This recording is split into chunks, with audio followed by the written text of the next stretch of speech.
So welcome to the Institute of Risk Management's Infrastructure, Risk and Complexity Joint Special Interest Group for November. So today we're looking at managing complex risk networks now and in the future.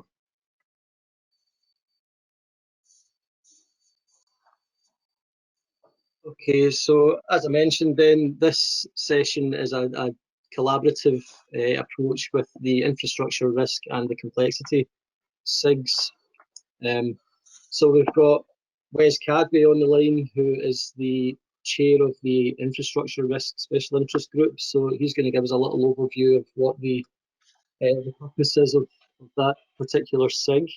So Wes, would you like to give us an overview, please?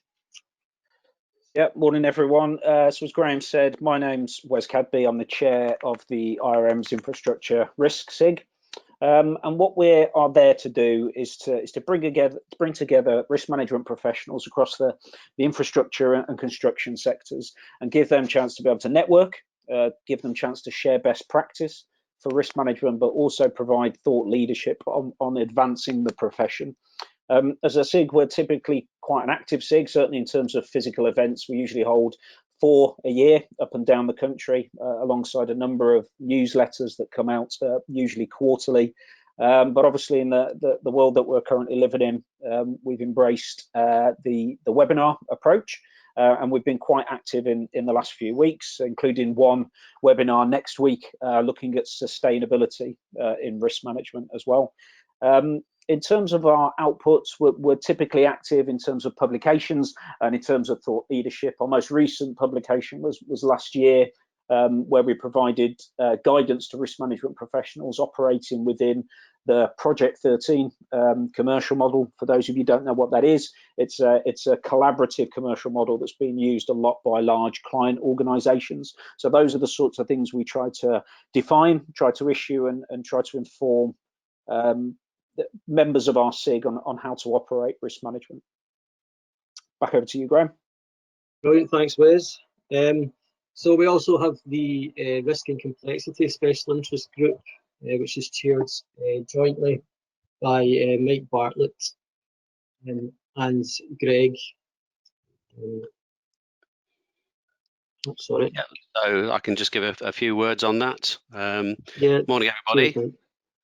The complexity SIGs are fairly new. It's fair to say we're still in our sort of storming phase. We've been having meetings for a couple of years and had some really interesting insights into what complexity means for organizations, what it means for projects, and lots of common interests in terms of frustration in not being able to articulate how to navigate through what complexity means for teams.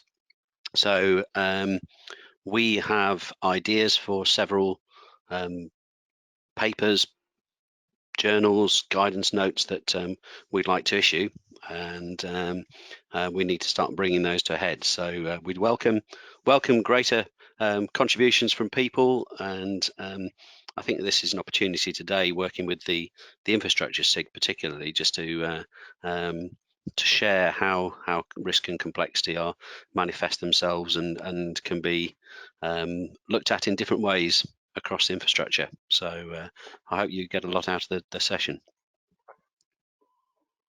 Yep, good stuff. Cheers, Mike. So yeah, as I was saying, the complexity special interest group is jointly chaired with Greg Lawson as well. I forgot his name earlier there. Okay, so just to give a quick introduction of myself. So I'm Graham Miller. I'm a fellow of the Institute. I've got a background in risk management on major infrastructure projects. So these include Crossrail 2, HS2, Thames Tideway Tunnel. I've got my own consultancy, Risk Control, and I've been involved in both the infrastructure risk SIGs and complexity SIGs. So I was asked to coordinate a collaborative session this month. So we'll get started then. We've got 4 speakers today. The first of whom is Tiajun Ma. So he's an associate professor in risk and decision analytics at the University of Southampton. He's going to be talking about the complexity of financial risk management, so human decisions, AI and data-driven technology. We then have Dr. Christos Elinas. He's the CTO of Nodes and Links, and he's going to be talking about how he's learned to stop worrying about complexity and start living it. We've got Phil Redaway, Senior Lead at IP3. So he'll be talking about how IP3 is tactically placed to provide a delivery platform through which industry initiatives can test and develop their ideas in practice. And finally, we've got Dev Amratia. He's the co-founder of and CTO of NPlan, and they'll be talking about the how NPlan uses algorithms and past schedules to create accurate predictions. So we'll get started with the first of the speakers then. That's Dr. Tiajun Ma. Thanks, Graham. So hi everyone, my name is Christos Elinas.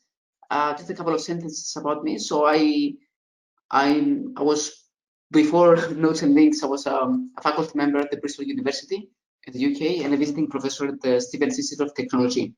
And what I want to talk to you about today is essentially, and then obviously together with Greg, we co-founded Notes and Links, where I'm currently the CTO. So what I want to talk to you about today is effectively how we view complexity in a bit of a tangible and tractable way. What does it mean in the context of projects, and share with you a few of our findings with some of our research collaborators across the globe. So next slide. Okay, so I wanted to, everyone has had a difficult day. So I just wanted to start off with a very simple example. So we've got project complexity. Cool. We'll understand more or less what we mean with a project, with the word project. But what precisely do we mean with complexity? What is it that makes something complex and something else not complex? And I don't know if you guys want to share a view on what you see in front of you. So a hint, right? So complexity effectively means it's something that you weave together. That's a definition from Latin. And so what you see in front of you is a healthy chicken and some chicken soup. And now the difference between what is complex and what is non-complex is staring us right in the eye. So if you've got hopefully some good chicken soup, it has exactly the same ingredients as the chicken itself. Yet here we are, one thing being alive, adaptive, whilst the other one is just soup, right? So the difference between these two is how those components interact with each other. And it is not whether everything is connected with everything else, which is a maxim of our time that we like to throw around, but it's rather it's in the details. It's how things are connected together. So next slide. Graham, if you could switch next. Yeah. So it may sound a bit semantics now. It may sound like this is something that just for the academics, but actually project complexity, it's something that has been troubling professional associations for quite some time. And what you see in front of you is a few samples from PMI, so the Project Management Institute, which is the largest chartering professional association of project managers in the world. These are just two examples of some of the very recent literature that is coming out of there. I've also included a snapshot of the government of Canada, which they have a project complexity tool, assessment tool, which is mandatory for any project over 50 million. So it's already, we're beginning to realize not only what project complexity is, but also why it is important. And of course, that is something that academics have been preaching to us for quite some time again. Next slide.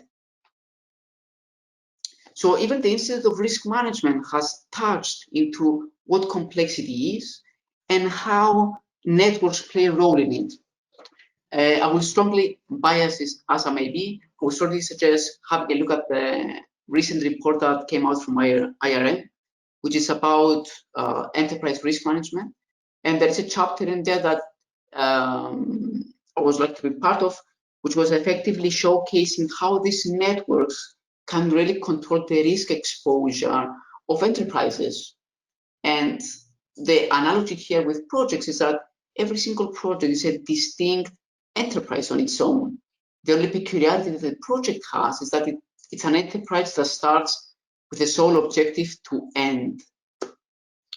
Next slide. Right.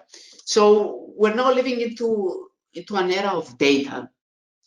And surely, with all of the challenges that we have had in the past, the answer was very often, we just get more data. So there is an obvious question here staring at us, which is, okay, cool, so project complexity is a challenge, and it's a challenge not only for the academics, but it's also a very real challenge. It's that big of a challenge that professional associations worry about it. Cool, so could we just use more data to solve it? Now, what I have here is 3 different contexts, just to start playing around with the idea of, is data the kryptonite of complexity? The first example here is how currently online advertising works, which is through online clicks.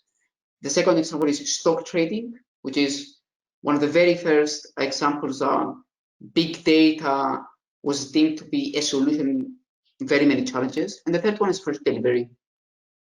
Now, I have put in front of you a few parameters to start thinking about going beyond this adagio of data being the new oil. Now, with big data, when we're talking about big, we really do mean big. We're talking about terabytes. Now, in stock trading, terabytes of data have been going around since the 60s. So in fact, stock trading is one of the first domains that have had big data by the very definition of it. At the same time, in the stock trading, they also have real-time data. By real-time, we mean that that voluminous data that comes in gets refreshed at a millisecond. Anecdotally, when cable capacity for exchanging information came about, people were moving closer and closer to data centers to be able to access data with even slightly faster than all the competitors because they had a competitive advantage over the market. At the same time, both online clicks and stock trading are data that are created by machines. What that means is that it's very standardized, it's relatively clean, and it's always the same. And that's great. It is great because you can build any sort of model, any sort of reasoning that you can think of. And the consistency with the data in combination with the volume and the speed that it updates can make sure that your analytics can be well-informed and very rich. Now, on the other side, we've got projects. Now, projects, let's take a typical £50 million project that's going to spread over 2 years. So that's 20 million capital spent per year. That schedule will have about 900 to 1,000 tasks. So that's 1,000 data points. In the best case scenario, it will get updated every month. So we've got 12 times 1,000, right? That's 12,000 data points. So that, in comparison to stock trading and online clicks, is completely, it's orders of magnitude less smaller data. But at the same time, with project schedules, for example, they are super rich, which is part of the problem as well. Because people tend, when we're talking about human-generated data, people tend to add their own flavor. So if someone wants to dig a hole, you're going to come up with 100 different descriptions of wanting to communicate the same thing. Or to make things even worse, we can describe build a wall as a single line item or 10 line items, and they all refer to the same thing. So what I'm trying to elaborate here effectively is this contradiction between data being the new oil in certain domains, which is as oil is an input to an engine that generates something, but with in some other contexts, and what we believe projects being one of those, is that data is the new land. It is not simply an input. it sets the infrastructure upon which new technologies have the opportunity to borrow stuff from other contexts and then build on top of it. So next slide. Now, is complexity just the richness of the context? Well, that's not quite what it is. In the challenge of dealing with that context, you have the benefit of having rich data. Because of that, it means that we can do more things. We can analyze the sentiment of certain things. We can do lots of rich things that in other industries you would have been unable to do. For example, you wouldn't have been able to distinguish where stock prices came from simply by the number, right? It's not rich data. Next slide. So let's talk a bit about more projects. Now, what you have in front of you looks very familiar, I hope, is a Gantt chart, right? Graham, if you could do another click. Now, a way to replace that Gantt chart is to visualize it in the sort of a network.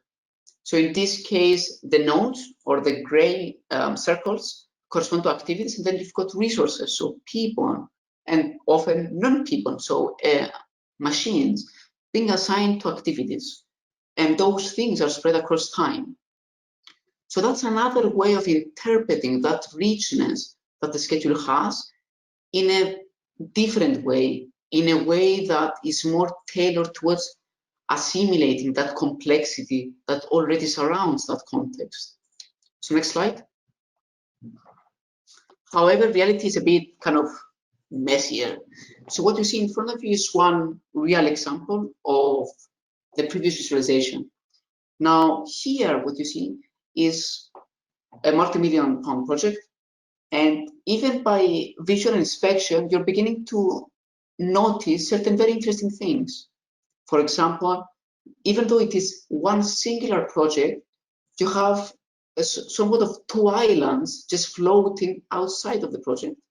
So you immediately see that there is part of the project that even though the project expert thought they are relevant to the project, it doesn't actually link with anything else. At the same time, there is a stark distinction between what you see on your right-hand side and what you see on the left-hand side. On the left-hand side, you see resources, people working very closely together to deliver tasks. Whilst on the right-hand side, you see a very different picture. You see resources, singular resources, who are assigned into very many tasks. So now, what I'm describing to you is a contextual richness of this particular project, that became evident by simply just looking at the project from a very different perspective.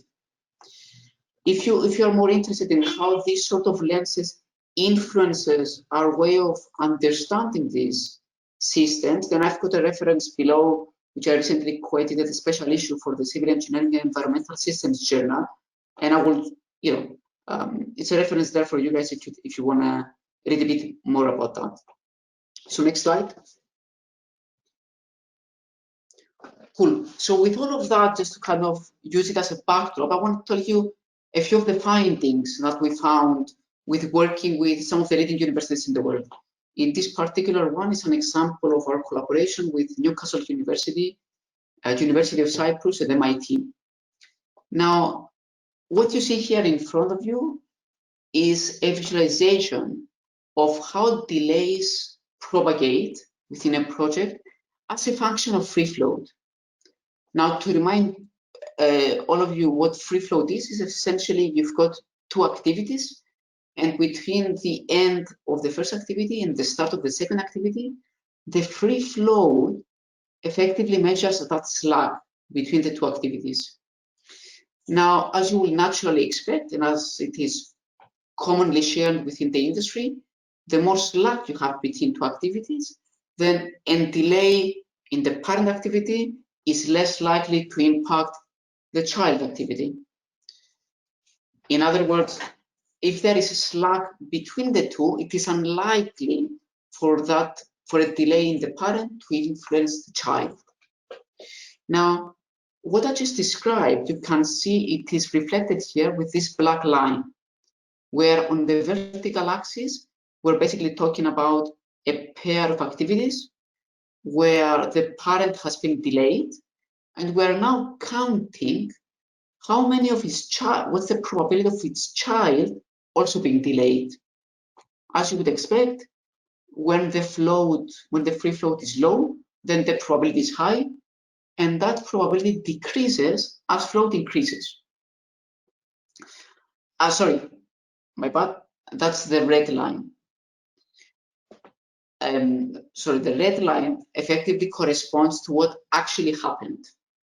So we took on the real data and have seen that, again, the trend is there, and there is a decrease as the float increases. However, what really surprised us is that there is a gap between the two lines. Now, the black line is what theory would describe to you to be the reality. And the black line is also where pieces of software like Primavera risk analysis, and anything related to critical path, paired, and any sort of Monte Carlo variations of it. Ideally, what we would have hoped to see is that the black line with the red line sit on top of each other, because that would mean that the expected delays and the actual delays are the same. So that means that the tools that we have at the moment are great. They can do a lot of prediction. But what we have seen is that there's a significant gap between the red line and the black line. This has very strong implications. The implications of it is that delays propagate in ways that we don't currently understand. And by mere conjecture, that means that by just looking at the actualized data, it kind of puts a limitation in us on actually understanding the mechanism by which those delays propagate. So this was one of our first slides, and that got us very excited and very surprised, I should say. So next slide. Okay, so we then started looking into, so this is a different project with a different set of universities. Again, this is from a leading French university, MIT, and the University of Cyprus again. So we started thinking about, being in the middle of COVID, we started thinking about, okay, so let's think with respect to spreading. Okay, so let's say you've got a delay. How infectious is that delay? And what we found out surprised us. We found out that the great-great-great-grandparent of a particular activity can influence its performance. And let that sink in a bit. This effectively means that 5 activities before that particular activity influence the performance of that very same activity. Now, we have done this test in very many projects, and we have also done certain randomization checks in order that, in a way that it corresponds to A/B testing. So we effectively adopted methods that people use to test vaccines. So we took a sample and said, okay, does this effect exist? And then we took another sample, reshuffled things, and asked the same question. What we came out is that black line, which is the one that decreases and then kind of wiggles around, and the straight line. So the straight line is the random. So what we know for sure is that the effect that we have observed, i.e. this infectiousness of delays, is not a mere artifact of the data, but rather it refers to the way in which delays propagate. So now to synthesize the 2 findings, in the previous slide, we found out that delays do not propagate as we, and by we I mean the industry, think. In other words, there is a delay can go from the parent to the child and not eat up its float. And that caught us by surprise. And then we started digging into more of it, and we find out that there is a lot of infectiousness within the way and the mechanism in which delays propagate. So we said, okay, can we start thinking about predicting this? In other words, can we find out a measure that can describe both positive changes in an activity? So I have an activity and I managed to finish it earlier, ahead of time, but that measure should also describe an activity that is late. And it is important for that measure to be able to capture the entire spectrum, because in that way we know that we're closer to reality, we're closer to really understanding what is driving that propagation. So next slide. Okay, so what you see here is a light in the end of the tunnel. Let me explain. This is a bit more complicated visual, so let me talk you through it. What you see is that we're going from project 10 to project 8. Project 10 is a project that was delivered ahead of time, so it's doing really good. And project 8, it was one that it had heavy delays. The first column is essentially using a measure, a standard measure that people tend to use to predict the performance of these projects. And as you see, up to about project 11, the color of the cell is white. What that means is that there is no indication, there is no ability to make any prediction. But from project 12 onwards, we get a bit of red, which is good. It's telling us, oh, there is some correlation, and you're able to predict the bad projects. But that's not good enough. It is not good enough because it's describing only half of the story. Now, in the second column, we have built an improvement, our own unique measure, that is starting to do much better than it. We're starting to be able to describe the entire spectrum. And interestingly, you see that for the good projects, we get blue, and for almost all of the bad projects, we get red. What that means is that we've got finally some sort of classification and an ability to make a prediction that ranges from the best projects, the ones that are delivered ahead of time, to the not so good projects, which are the ones that are late, and doing so in a unified and explainable way. So next slide. Now, what I've just shown you is just a glimpse of the stuff that we are kind of the innovations that we're doing here at OceanLinks, and in collaboration again with the community. And I was really excited with the opportunity of this session because we're really working towards engaging with the community both at the research level with the academia, but also with the professional associations like IRM, but in addition with PMI, APM, ICCPM, and so on. We are all in this together, and what we are trying to really do for this industry is to take this innovation and really move a step forward from the technologies that have been dominating the space since the 1960s and really deliver a solution that does projects justice, and especially its users. You can, as a side note, you can access all of the technology that I have just said through our platform by just visiting our website, and you can just do a free trial just straight from the website, so no kind of hassle between calling us and everything like that. And yeah, that's it for me. Thank you for your time. Hey, brilliant. Thanks, Christos. Really exciting stuff. We're running a little bit behind schedule at the moment, so we're just going to move straight on to Will Redaway with the next speaker. Just to remind everyone, we'll have a Q&A session at the end, so if you want to save any questions and use the question function to raise them with us at the end of the session. Brilliant, thanks. I'll just pass over to Will.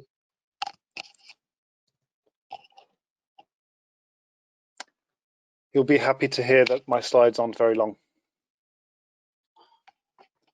So hello everyone, my name is Will Redaway. I am the senior lead of the I3P. If you go on to the first slide, please. Or the second slide, actually. So the I3P has been around since 2016. We were born off the back of the very, very successful Crossrail Innovation Programme. And part of our role was to bring together lots of competing organizations who were working collaboratively on one major infrastructure project to share their ideas, to work collaboratively and collectively to share knowledge and create value and to reduce ultimately risk on the project by not having to reinvent same solutions, but also to bring as much value to the project as possible. This was seen as such a big tick item for the industry, that the industry leadership all the way up to BEIS and the DFT were absolutely committed to making sure that the efforts that went in carried on. So as such, the I3P was created. It's currently being run by the KTN, which was called the Knowledge Transfer Network.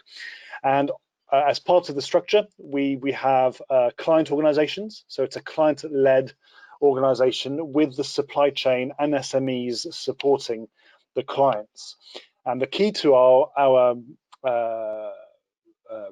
platform partnership is to create value for the industry, share knowledge, adapt and create a new benchmark and a new capability for the industry to not only be more profitable, but to reduce risk and to ensure that knowledge is reapplied as much as possible.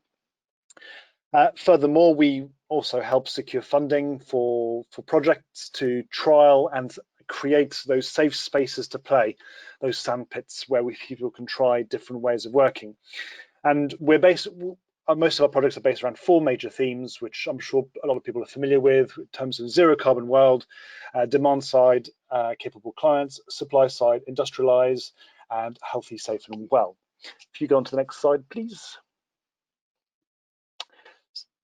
So the industry landscape is quite broad. I mentioned the DFT and ties, but we also have industry leadership such as the CLC, the Construction Leadership Council.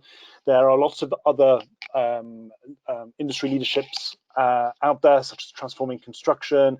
And then there are a lot of industry bodies such as CERIA, SACA, Major Projects Association, the MTC, Centre for Digitally Built Britain, etc., etc. So there's a massive landscape out there of leadership, and we're all trying to do the same thing. We are trying to improve the infrastructure industry, reduce risk, and drive positive change. And that, unfortunately, means that there's a lot of duplication of effort. So where I3P is placed is to try and piece together and join the dots across the industry to take that leadership and to take the research from industry bodies and academia and professional institutions and knit it all together and to make sure there is a central body of knowledge and capability. And we have a lot of crossover with other industry bodies and other industries as well. And the KTN is well placed to cross-pollinate that knowledge. And I've said the word knowledge about 100 times, and that's because this is the key to the success. You know, we all want to create value. We all want to improve productivity. We all want to drive safety standards forwards. We all have common challenges. So people use different words to say the same problem. So it's all about consolidating it. Where I3P is very well placed is that we have not only access to the industry leadership, but we also have access to the boots on the ground. So we can give that end-to-end translation of policy to reality, and also provide that direct feedback from how have these changes affected the workforce? Is productivity improving? Have we created extra complexity? Have we added extra risks? Have we reduced risks? We have access and the visibility of the full life cycle because we have access to the supply chain as well as the client organizations. Next slide, please. So where does risk and complexity come into it? Well, just in the last sort of 2 years, 18 months, so the landscape since I3P, bearing in mind it was launched in 2016, has changed significantly. We've had a new government, we've had Brexit, we've had COVID-19. environmental focuses have changed, carbon, plastic, all these sort of reactionary but also, you know, well-placed concerns are being brought to the surface. Inclusivity and diversity, certainly in our industry, needs to be worked on. The CLC Build Back Better strategy, we're starting to focus more on productivity and value for money, hence the Project 13 alignment. The speed of delivery of projects, we want the projects to be delivered quicker, but also more effectively.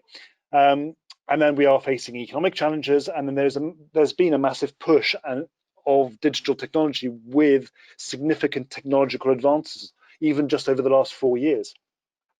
So the landscape has changed dramatically and is changing all the time, and that adds risk, it adds complexity, and it makes our industry clam up a little bit, because we're not a high profit making industry, and clients don't want their projects to be delayed. The supply chain don't want to invest in things that aren't interesting to clients, so we're stuck in a bit of a stalemate, and we tend to reinvent the wheel. We don't make original mistakes, and we're solving the same problems again and again. Next slide, please. So people say that knowledge is power, but actually knowledge is only power if it's reapplied. We talk about lessons learned a lot, but the same mistakes keep happening. And although people don't realize it, reapplying knowledge is a type of innovative behavior. And a lot of people have this not invented here syndrome. But if you don't reapply an idea, you're losing a lot of value. And just going onto the right-hand side, onto the graphic, what we need to do more of is getting very, very good at that incremental innovation, improving and optimizing what we currently do, whether that's processes, behaviors, or, you know, using new products. And once we get good at sharing those or making those incremental projects, then we can start to look around at adjacent markets and start using other people's solutions and knowledge. If we can then start cross-pollinating that knowledge, it raises the bar of our industry and improves our skills and our knowledge to do what we do better. Because the problem is everyone's looking for this radical innovation without even being able to do the good, easy stuff first. So we've really got to bring it back to basics and just get really good at improving what we currently do. So this also leads us to, you know, the opportunity to completely change how we work as an industry. And the question I ask is, what's stopping you from sharing your solutions? And a lot of people hide behind IP, and that's a complete misnomer. You know, there is no such thing as IP, really. If you know, Dev will be talking about his solution shortly, and he's sharing his solution with you. He's not telling you he won't be telling you the ins and outs of how it does it, but he's sharing the fact that there is a solution out there which can help solve a problem. And that's something we don't do. We're worried that by sharing a solution, we're going to lose our USP. So that's where I3P comes in. It's about making sure that no IP is being shared, but the solutions are made available to the whole industry to make sure that we can empower organizations to readopt and reapply those solutions. And I've put in red, so reapplied ideas and knowledge, you know, have been proven to, you know, to create value and reduce risk. I did insert some stats and figures, but for some reason they're not on the slides. But there is a clear correlation between knowledge and value and lowering risk. And I've got one more slide after this, and you know, my challenge is we don't make original mistakes. Why? And it's because we don't learn. So if you have the right skills, the right culture, and we get comfortable with sharing our homework and pinching with pride, the risk profile of projects will significantly decrease, because you will have a set of known solutions for some of the known problems without having to try and solve it in real time in a live project. If you go on to the last slide, please. Just before I hand over to Dev, who's going to showcase more about how data and knowledge, you know, opens a mechanism for the core teams of a project to what risks exist, just to have a think about sort of, you know, how innovation and knowledge helps to mitigate risk. And when people think about innovation, they think about sort of radical Tesla type stuff. It doesn't have to be that. It's literally allowing your organizations and project teams to come up with solutions outside of the risk envelope. And there is a sort of this naive to enabled sort of maturity. And when I say naive, you're not capturing ideas. The same mistakes are happening. The same, and mistakes happen. They're not dealt with. You don't learn. Nothing is captured, categorized, and reapplied, all the way through to a very fully enabled, mature organizations where new ideas are explored and exploited. Problems that are solved are then transformed into business processes. There is clear innovation and knowledge management, and is used in bid working, in planning, and applied before even actually going out to bid. It's a level of maturity that doesn't exist quite yet. And so, I mean, the previous two speakers were talking about how data can help drive better decision making during a project. And what I'm saying is that is completely correct. But what will amplify their work and what will amplify devs' work is by trying to mitigate and remove a lot of those bits of risk before we even start to run the project, and actually apply that capability during and before and after, and not being too proud to borrow, beg and steal from others. Thank you very much. Brilliant, thanks, Will. Sounds like a really good way to share lessons across the industry. So we'll just move on swiftly then to the last speaker then, that's Dev. Thank you. If we just jump forward again. And one more. Yeah, here we go. Okay. Sorry, backwards one. Yes, that's it. Good to meet you, everyone. My name is Dev Amratia. I'm the chief executive of a company called Nplan. Nplan is we work primarily in the built environment, so heavy infrastructure and the energy industries, to try and forecast the outcomes of construction projects. And the reason you're looking at this slide in front of you right now is because this is, as you know, a Gantt chart, and this is the feed source to what we do. I'm going to go a bit faster than I normally go, so if we can jump to the next slide. That a Gantt chart contains what is planned to happen on a construction project, the sequence it's supposed to run in, and then most beautifully most often it contains what actually happened, and this is known as measured progress on a construction asset. Many, or if not most construction projects around the world will measure progress, because quite simply that's how you get paid as a contractor, and so this is done. What we do at Nplan is we have found a way to teach a machine learning algorithm to learn that data, the Gantt chart data or schedule data, program data, whatever word you use to describe that, in massive volumes and quantities. We take these Gantt charts from previous construction projects and teach an algorithm to be able to understand how long a project might take and what might go wrong with it. It is at its very core a probabilistic forecast based on historical data. And to date, if we jump to the next slide, and we've processed in the 3 years we've been a company, we've processed just north of 480,000 projects have gone through this system, representing just under $1 trillion of capital that has been deployed around the world. It really is a gigantic volume of project data that is now held in a common and central environment for analytics and being able to forecast.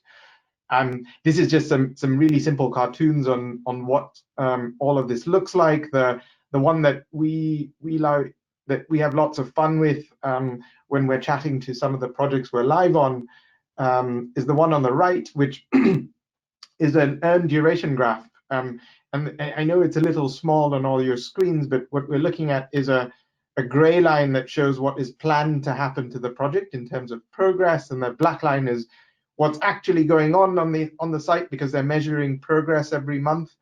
And then the pink fans are what's probably going to happen to the project based on current performance, but also historical performance. And you know, it's a sad story for this particular project that they're not connecting, that the planned line is not going to intersect with the forecast lines.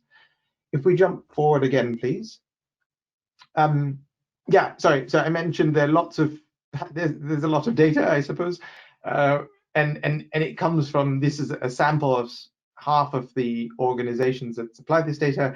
It covers heavy infrastructure, so all of Britain's and Germany's rail infrastructure is inside this system. So if you think how many rail-related projects there have been in Germany and the UK, and then try think, what rail project do we know that's quite important in the UK? Hint, hint towards HS2. You try and think how there must be some way of correlating this information to try and forecast what might happen there. Granted, HS2 is a very unique project, but I would argue that most projects around the world are somewhat unique. What the trick is for an algorithm to be able to identify the differences between, or to spot where inside the gigantic complexity of the entire project are there patterns that can be correlated with historical data. So a really simple part of HS2 might be, and this probably applies to most projects, is that you're going to have to do groundworks in Euston. And yes, groundworks in Euston contain some archaeological challenges as well. But you know what? There are other sites in London that may have nothing to do with the rail industry that have also gone through that. So the whole, what we're running with is trying to be able to take some level of contextually relevant historical data and automatically use that to generate forecasts of activities and then projects. If we jump forward. And what we see is pretty fun. We start to see that by the use of data and disaggregating opinions and biases from these positions, you can start. The one that I'm probably most proud of is the reduction in claims.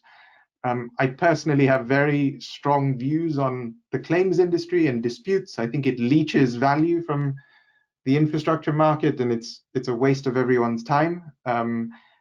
Those views don't always get me in.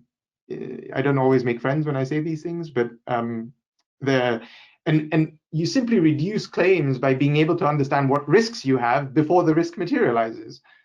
Claims are effectively a function of neither party really understood what their risks were, entered into a contract, and then the contract played out, and one party is losing now, which is not productive on either side. But also premium cost work and contingency budgets reduce as you are starting to become more predictive about what might happen ahead of time. If we jump forward one.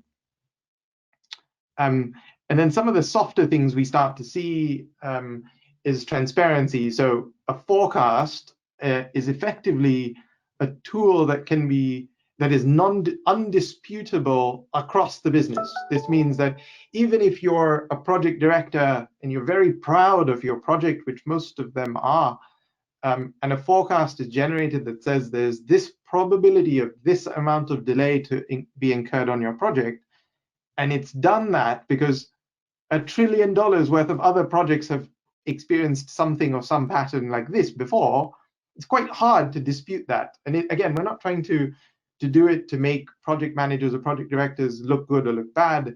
It's simply just a lens of truth onto the project, which creates assurance and gives generally a business and its stakeholders confidence. If we go to what I think might be my last slide. Yes, my last slide is my favorite slide, which is a very old photograph now. This is what our team used to look like in the summer of 2019. It's been a long time since we've been able to take a team photograph at our favorite construction site in Europe, which is Hinkley Point C. And I know we're not allowed to have favorite construction sites, but just taking a look at the crane density on that site is, in a geeky way, is really fun. And with that, I think we have a couple of minutes for questions, which we can turn back to the audience, if I'm not mistaken. Yep, you're spot on, Dave. Cheers, that was really good. Yeah, so if anyone's got any questions, they can use the question feature on the app, the GoToWebinar app.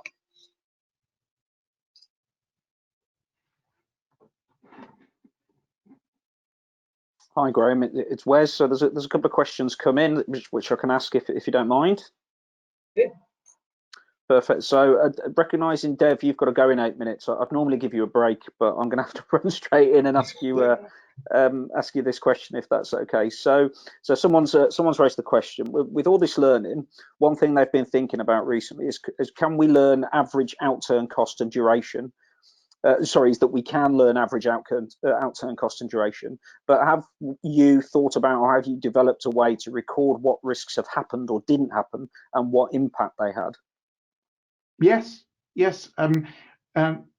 Beautifully, we don't do any recording, in the sense that every construction asset is already recording non-discrete risks into their project schedules, right? Mm-hmm. A hurricane hits your asset, and it happens at a moment in time, and that moment in time, later activities are now predictably delayed.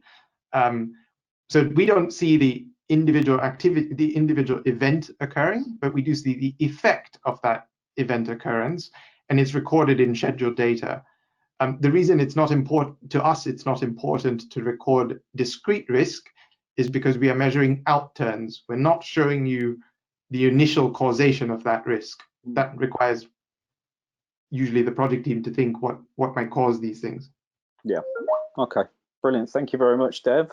And Will, I've got a question for yourself as well. So someone's asked on the slide that you presented, which had the levels of maturity, business maturity, organizational maturity, sorry. Have you got any good examples of who would be at the top of that maturity level, who recognise the need to learn from lessons and to not keep making the same mistakes? But more importantly, why are they at the top? What is it about their culture, or what have they enabled that allows them to, to be at that top level? Yes, good question. So last year I went to visit 3M, and actually 3M, I would say, are very much towards the top end of that, maybe even fully 100% enabled. They have what they call, I think it's called the 15% culture, where they allow their staff 15% of their time to go and explore stuff outside of their day job. They can spend 15% of their working time just exploring, trying, testing, prototyping, and every member of staff, from the CEO down to the frontline operatives. Yeah. And the result is in the pudding. You can sort of see the amount of patents that they raise, the amount of products that they launch every single year keeps on going up and up and up. And I think if you have an iPhone or a non-Apple product, they both have 3M products in them, but they've been designed independently because Samsung doesn't want to have Apple stuff in it, and Apple doesn't want to have Samsung. So they work with all their different. So it's incredible. Their culture is really, really well formed to allow people to explore, sandbox, fail, and as soon as an idea comes around, they don't keep it to themselves. They say, guys, I'm going to be working on this new abrasive or this new hydrophobic coating or whatever, and everyone chips in and helps. And there's no sort of king of the hill type of behavior. It's all very mutually beneficial for the whole business, and everybody gets that. They really see it as a team effort. Fantastic. So if you get when COVID's over, I would suggest to go. They have customer innovation center that you can go in and visit and do a tour, and they do a walk around. They'll give you a bit of a tour of that culture and how their products evolve and how they really well worth a visit. Actually, I highly recommend it. Nothing to do with my industry, but I found it absolutely fascinating and inspiring. So fantastic. That's really Brilliant. useful. Thanks, Very Will. good. I mean, in terms of when COVID will end, maybe that's a question for for Dev and Emplan. Perhaps they could give us some kind of indication. There has been another question in for yourself, Dev. I know you've got to rush in a minute, but I'll ask it very quickly. Someone said, other than using historical schedules and actuals, do you use forward-looking intel or data? Not quite sure how I might, how to frame that one. I'm just reading it verbatim, but. I'd love to. We don't know what forward-looking intel looks like. So sadly, the answer to that question is no. We are entirely reliant on past schedule data so near past schedule data being reflective of the near future outturns. The older the schedules get, the less relevant they are, and the longer or the further into the future you get, the less relevant our forecasts become. So if you ask us, tell us how this project in 2042 is going to perform, I'm not going to do that. Yeah, no, that's I can see your point. So so there's definitely still a place where this goes hand in hand with traditional schedule risk analysis and quantitative schedule risk analysis. Do you work with any of the leading suppliers of analysis software or vendors to try and link those in, or is it completely separate of that? It is separate.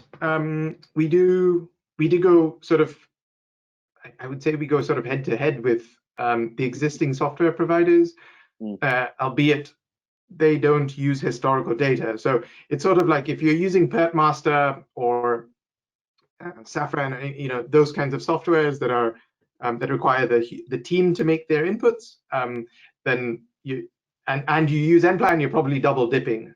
You probably make your pick and use the better one. Okay. Brilliant, thank you very much. So recognizing the time, Graham, I'll hand back over to yourself now.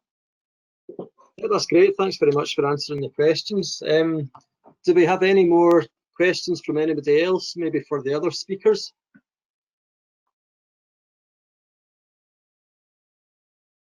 There's nothing else come in on the questions tab as yet or on the chat.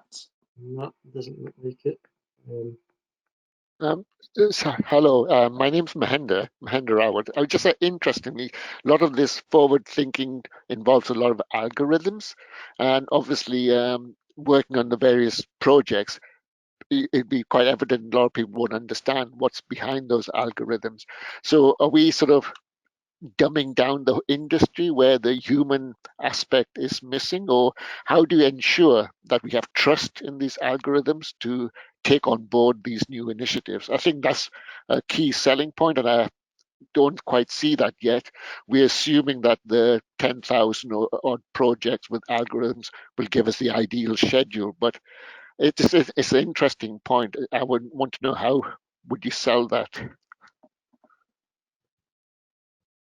Should I answer that one? Yes, please. I give my first thoughts, and then I can, if other panelists want to chip in. So I can tell you what we do at Emplan. By the way, I love the question. I think it's very, very relevant, and not something we take lightly at Emplan.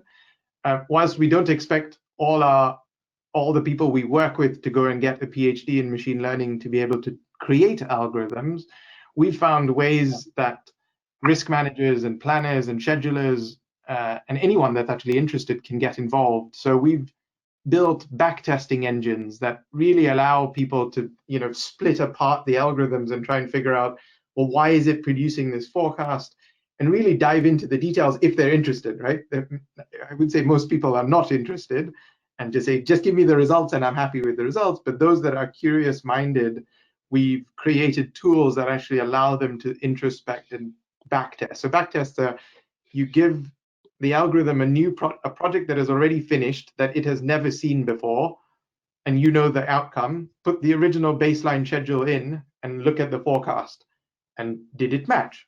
And that's one way of doing it, and then you can dig deeper and deeper and deeper. I think if I could chip in as well, it's Mike here. The other way of looking at it is, as humans, using existing technologies, we've not actually been very good at forecasting. You read works by Bent Flyberg and other academic studies around the world that shows how many projects, particularly as they get more complex, fail. either delivering to cost or delivering to schedule or delivering the benefits that were intended. So this is an opportunity to get an alternate perspective. So I think we need to capitalize on it. I was just going to add a comment on that. I sort of agree, because I find a lot of the project directors don't really understand risk management. And one of the main questions you seem to find is, why is there only 1% or 5% chance of achieving our deterministic schedule? So because they don't understand that, then how will they understand the algorithm? But I like there is testing tools that would help the risk manager to sell the answer, saying that your schedule either over optimistic, which is mainly the case because they're always driven by politics and agendas, or and here's the pinch points. So it adds another strengthening reason because it's based on historical evidence. And if you can prove that historical evidence to match the forward forecasting of risk, that would be quite a good sort of tool for the risk manager to sell and manage the project director. Often risk managers just reporting to the project director, and the message is lost from that point to the client as such. That's just my thinking on behind it. That's all. No, absolutely. Yeah, and that's all part of the bias that's brought into projects. If I may add a little bit more academic angle into this challenge, actually, all the scientific community is recognized the explainability and stability of the algorithm. Those algorithms are still being a big challenge. Many of those AI algorithms, machine learning, are not explainable. So back to the risk management problem, where actually the risks, even it's something looks straightforward as a single risk, it may coming from multiple angles, multiple sources. Eventually, the algorithm is looking into some sort of data-driven optimization approach to find what the algorithm think is optimal, right? But that's not necessarily meaning it's completely 100% functionally safe.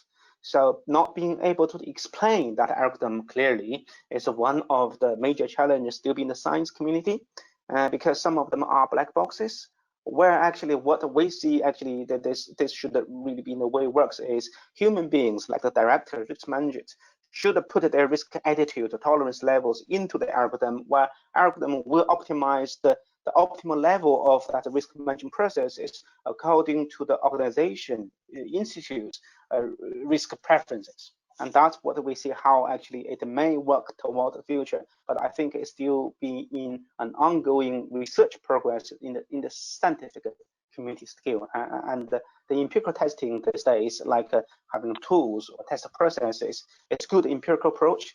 I think the whole community is looking for a more safe, robust way of how we can explain it.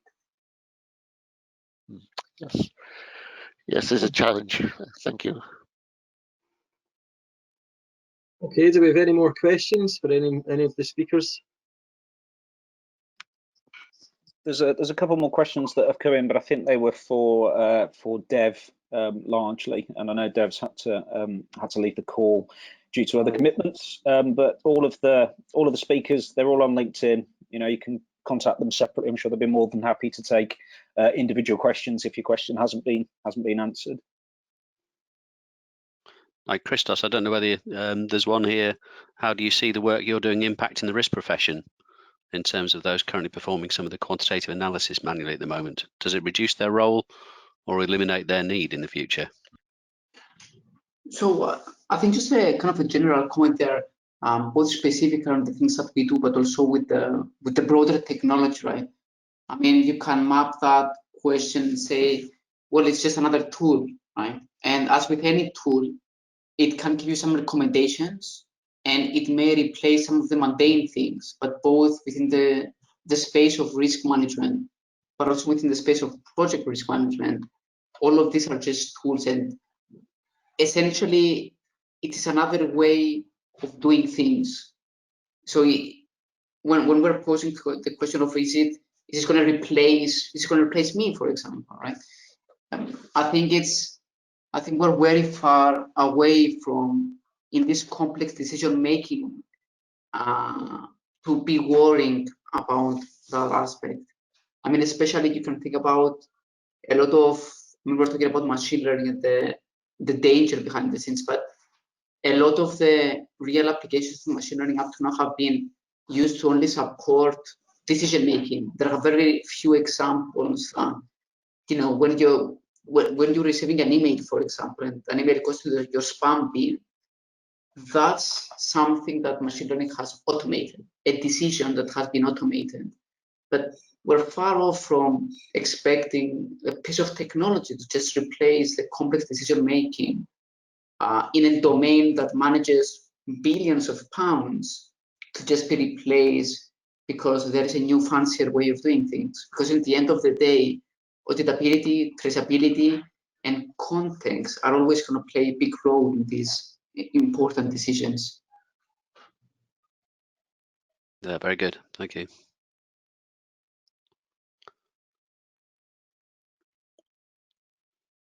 It sounds as though there are leaps and bounds been taken in terms of assisting decision makers and making more informed choices. But yeah, I agree with you. I think we're light years away from actually replacing people. I think it's more about enhancing people's capabilities.